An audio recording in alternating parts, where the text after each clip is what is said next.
Lietuvoje yra daugiau nei 21 000 km valstybinės reikšmės kelių. 37% valstybinės reikšmės kelių su asfalto danga yra blogos būklės.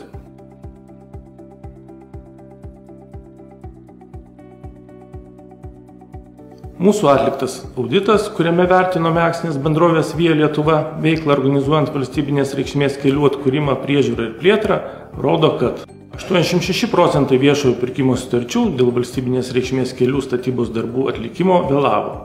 Daugiau nei trečdaliu atveju darbai vėlavo nuo pusmečio iki 3 metų.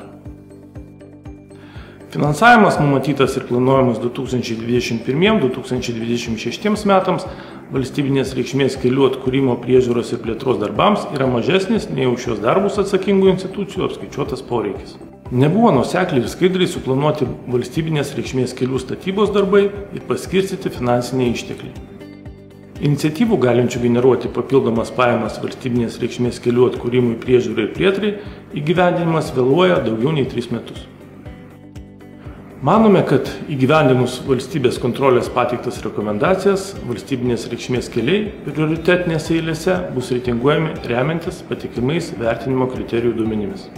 Bus užtikrintas nuoseklus ir skaidrus kelių statybos ir kitų darbų planavimas, projektavimo ir statybos darbai bus įgyvendinami nustatytais terminais. O užtikrinus tvarų finansavimą bus pagerinta kelių kokybė bei sudarytos sąlygos kelių plėtrai.